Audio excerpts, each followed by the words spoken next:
Hey, I'm Sheena Shuey. I'm a registered social worker and host of the 4Q podcast. I'm passionate about normalising, not pathologising life, and that's not easy.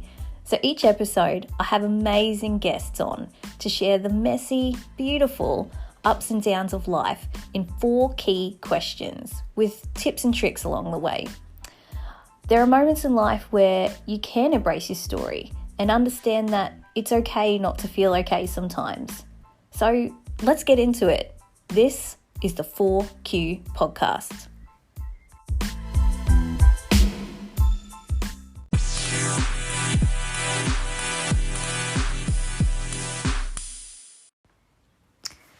Hey, so this episode I'm just going to free talk. I'm not going to go through my 4R method.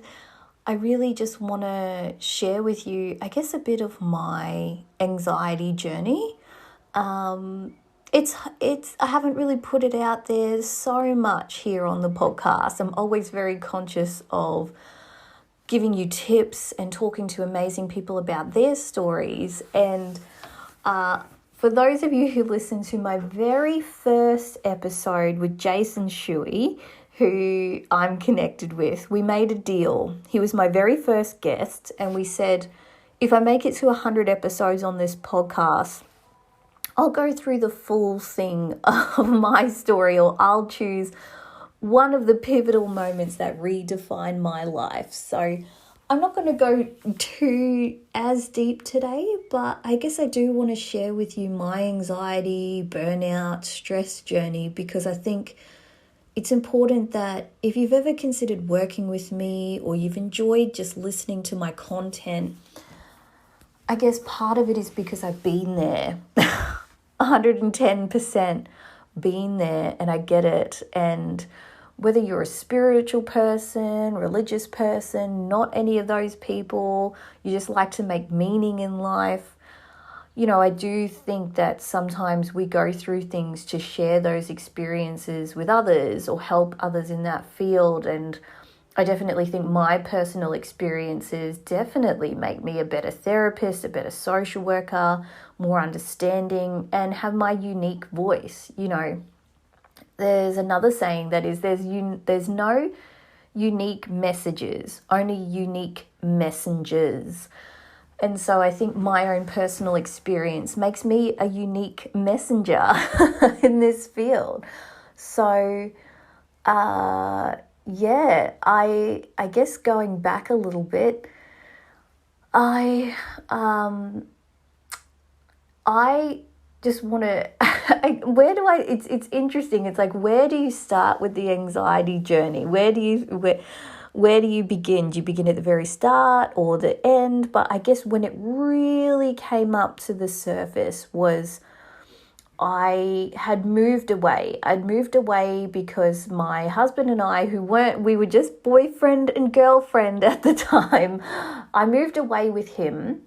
And just before I moved away, I had a huge falling out with a friendship group. And they said some really horrible things to me. So I had a huge falling out with a friendship group, and, you know, some friends that I had been friends with for years who were really toxic people. And I didn't realize it at the time because I guess I just, at that time, didn't let my walls down fully with people. You know, I didn't learn how to be fully connected or genuine or really step into my full self because unbeknownst to me, I had really bad anxiety and hugely bad social anxiety. Now, this is going to sound really strange to some people, but so I wasn't close with those people. They were really toxic and I had attracted them because they themselves had their own shit. And I think we attract what we are. And at that time, I wasn't someone who let people in fully. I wasn't someone who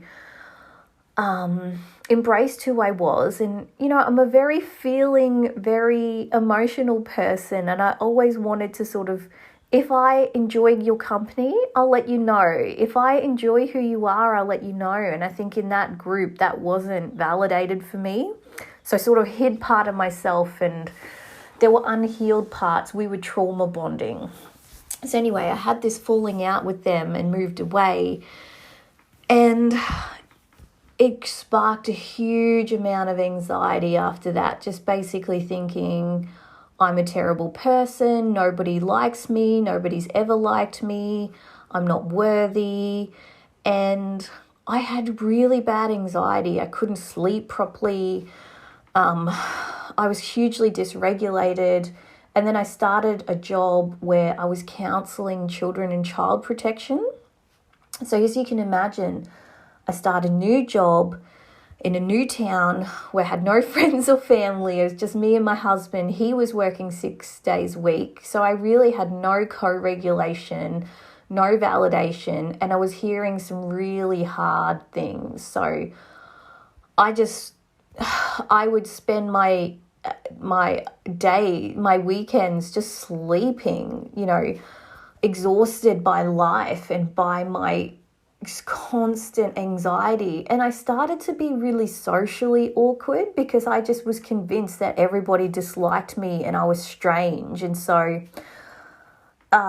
situations that I would have felt completely normal in prior to the falling out or whatever, I was just really, really awkward because I just was overthinking it and completely nervous and not being able to relax into myself because I just was, it just triggered all the low self-esteem I had as a teenager and a young person.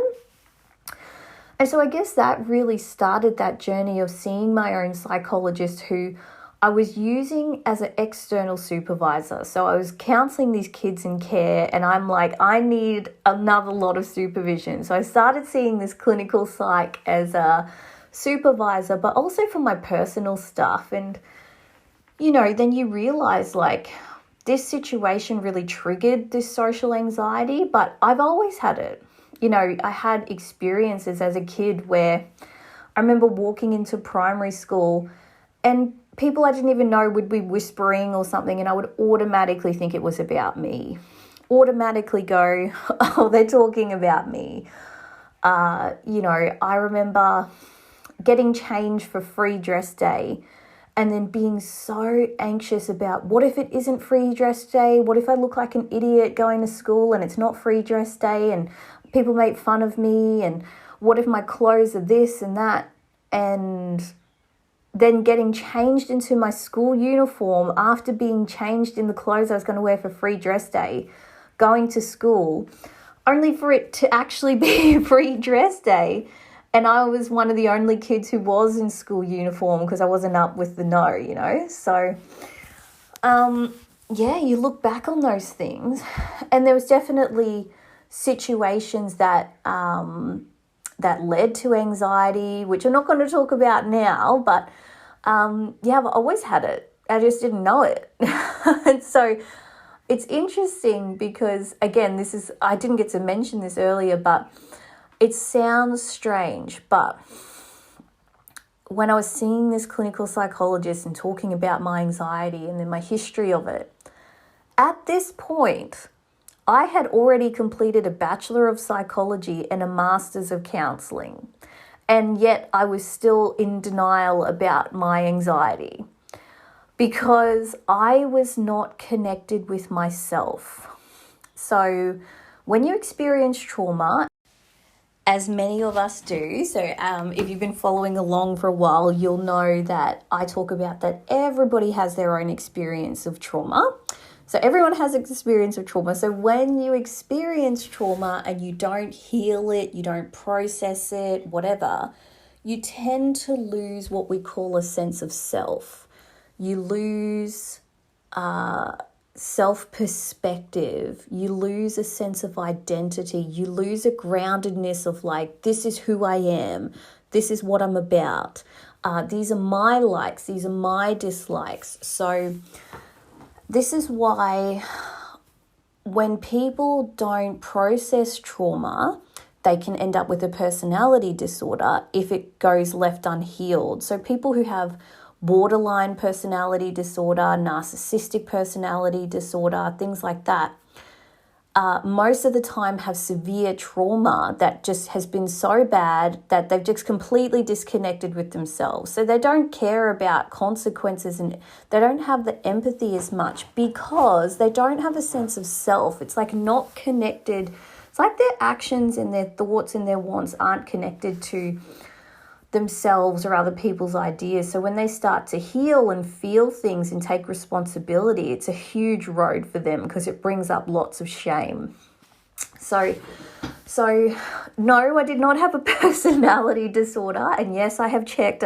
There's been times where my current therapist, every now and then, they'll be like, I definitely don't have a personality disorder. And she just laughs at me and she goes, no, I would let you know. But again, we tend to lose our sense of self. And when we do that, we can be more moldable to other people. So for a lot of us, this happens in our maybe teenage years or 20s where you'll find yourself hanging out with someone and you become them. Or you'll see this in your friendship groups as well, where someone dates someone new and it's like they become that person because they're not strong in who they are or what they're about, their sense of self. So, that's another reason why you'll have a friend who is so anti-religious and then all of a sudden they might find religion or find some sort of something and go from 0 to 100 in it. It's because they don't have that sense of self, that groundedness. And so they don't have that self-perspective on like their actions and that reflective practice because that really takes time to develop. And so that's why a lot of people in their 20s sort of go with the wind until they figure out who they are. That's why the 30s are so bloody brilliant because you finally are like, I fucking know myself now. Took a little while to get there, but I got there, and you feel okay to say no to others. It's okay to have your own opinion. It's okay to be you, and that's great. So that is why I have met even other therapists like myself who have no idea that they've got a personality disorder, that they've got an anxiety disorder or depression disorder. They're very oblivious because they're not connected to self. They not have that sense of self. And so in another episode, I guess I spoke about you can't do self-care even if you don't have a sense of self. So that was part of my anxiety journey, is realizing how in denial I was, and that I started to, even now I've only realized within the last year, I did dissociate a little bit in that from my anxiety because there was stuff going on at home and I just bought into the fantasy of happy family, happy life, I'm happy, life is good, because I was taught that you don't let people in. You don't show the real you. You got to show this like picture perfect example of what life is. And so it's very easy to buy into that. If things aren't perfect, if you don't like yourself, it's a defense mechanism, and it's really easy to buy into the fantasy of life is great, life is good, because letting people in is like a reality check for you. Like, freaking hell, I'm not okay. Like, it's not, things aren't great, and oh my gosh, my parents aren't great, and oh my gosh, my family isn't great, and oh wow, I went through this experience, or I have low self-esteem, or whatever it is. So, and again, I guess with my anxiety and my social anxiety, a big part of that was appearance and bodily appearance. And I think for many of us who know what the 2000s were like, the 2000s, the 2010s, that whole time when it came to body image and body appearance was terrible for young women. So I was very self-conscious because I was one of the only brown people in my school. I didn't have the stick-thin body. I had boobs, I had a butt. My weight would fluctuate tremendously. So, one year I'd be 10 kilos heavier. The next year I'd be 10 kilos lighter, up and down. And then nobody really to support me with that. I didn't have anybody to co-regulate me or a parent to check in. I really just didn't have anyone to support me through that time. I linked in with the chappie at school, and it was very God-based and not really about what's going on for me. I think nowadays if I was in school now, I think people would have seen the signs and maybe reached out to get me help. You would hope.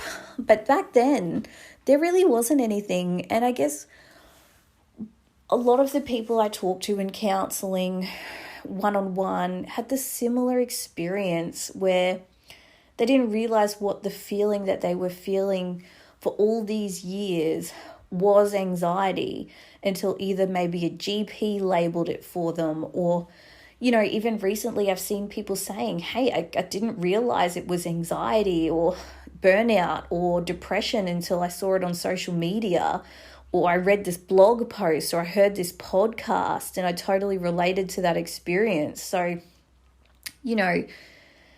it's hard. And I think there's so many drivers for anxiety. It's having your self-worth tied into what you think other people want to see. It's having your self-worth tied into achievement because maybe that's the only time you ever got praise or love. That's why perfectionism, anxiety, workaholic, type A, being go, working, doing everything, never having rest. That's why people with anxiety burn out like nobody's business, because they're not doing things from a healthy place. They're doing things from a trauma-induced base. And that's why I always say anxiety and depression sits on top of trauma. I can work on your anxiety and depression and give you strategies and talk about its development, no problem.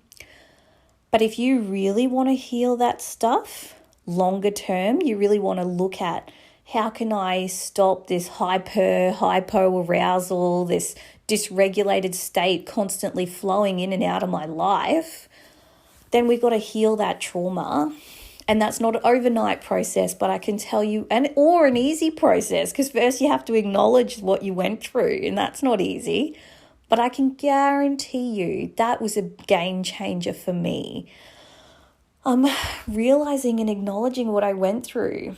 Becoming a parent was another big healing process in the anxiety, because you go, oh shit, I'm a actually attentive and good parent, and you kind of realize how perhaps some of your parenting may be different to some of the ways you were parented, and that brings up a lot of stuff, right? So that's some of my anxiety journey. I'm really looking forward to making it to 100 episodes to share a lot deeper and a lot more with you. But if you have questions about that, I'd love to know. I'd love for you to share that with me. I guess I want to mention, while I was in that state where I'd moved town, I thought that I was being socially awkward, and then working in that field of counselling kids and child safety. So I was really working with some really tough stuff, and being the only person that some of these kids could talk to, that was quite the burden to bear at such a young age. This was all in my 20s as well. That led to burnout. Like I said, that feeling of running on adrenaline and caffeine through the week and then just crashing and burning on weekends. Like, this is prior to kids. I just remember just spending days in bed and trying to regulate myself and crying and sleeping. Those are signs of burnout too. So if you're an anxious person, you are very susceptible to burnout, because your survival state is that hyper state that we've spoken about, that kind of up-regulation, rather than a hypo state of freeze response or fawn response, where you either submit to people and just go, yep, whatever, or you just kind of laze around and go, I can't do this. I have no energy for this, Hyper state is like that fight or flight response. So we're like workaholics, got to fix it, got to do it, got to do. So it takes a lot to change that regulation state. And I'd love to help you work through that because I have been there and I still have my moments and I can feel when it's kicking in. So just quickly before we finish up today, I guess some of the things that helped me through seeing that clinical psychologist, and I recommend whether it's a social worker like myself, a psychologist, a counselor.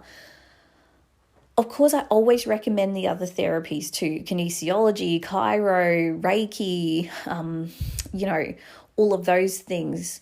But if you want to change some of that healing and mindset stuff, those practitioners got to be where you're at. So that helped me. Seeing a naturopath was a game changer because magnesium helps regulate the central nervous system, and I did not realize that so many of us are magnesium deficient. So when we're in that hyper fight or flight adrenaline state, we burn through magnesium, vitamin C, vitamin B. And so we need more. We need that in our system. And the naturopath, how it started my journey of understanding that because of farming practices that are due to capitalism, we have really poor farming practices because it's just about getting as much produce out as possible. And so we're all very vitamin deficient because the fruits and vegetables we have are kind of poor quality. So seeing her, getting some supplements, getting my diet sorted, eating organic foods where possible, game changer. Do I eat organic foods now? Not always. I'm becoming a parent. My schedule is off the Richter. So, it's a bit different now. But those were really helpful to me. I also really got used to experimenting with things and making time for self-care, which is so cliche, but for me, spiritually connecting with the water, the ocean, lakes, water is really helpful for me. Disconnecting from my phone, going places without my phone and not being notified and leaving the phone in the car. It's really strange for some people that they have such this connection and they can't do that. So that was a big thing for me, is just being able to go places without my phone. Connecting with nature, and again, things like aromatherapy, like having essential oils through my house and associating those smells with calmness. I had to create some associations through what I know is like brain-based associations. So I created association of calm with a smell and would have that smell through my house. I also had, I was getting massages because I was holding so much tension and trauma in my body. So I was getting a deep massage once a month. And again, there were times when they couldn't release the muscles. I was so burnt out and so tense. But again, that a game changer because I had to learn to spend money on myself. I had never spent money on myself up until that point because I'd never seen my parents be okay with spending money, let alone on themselves. So that was a big thing to learn, to spend money on myself in getting a massage and doing those things. That was big. So I really encourage you to try new things, experiment and regulate your nervous system, and know that that's the goal. You might not walk out of a massage with something productive in your hands, and that can be a shift, but it's knowing that you did this for your regulation and to go on with life, right? And to regulate that anxiety. So I hope that this episode was helpful for you if you experience anxiety or have had burnout. If you want to go a bit deeper, if you want to hear more about this story, please let me know. But again, I'll share that with you in the future. So have a wonderful day, wonderful week, wonderful month. I can't wait to connect with you. And please know that if you want to check out our services or ways to connect with me, just head over to Instagram. That's where I'm usually hanging out. Or you can check out the website that's in the show notes. All right, have a wonderful week and I'll talk to you soon. Thanks for joining me on the 4Q podcast with myself, the host, Sheena Shuey. All right, talk to you next time.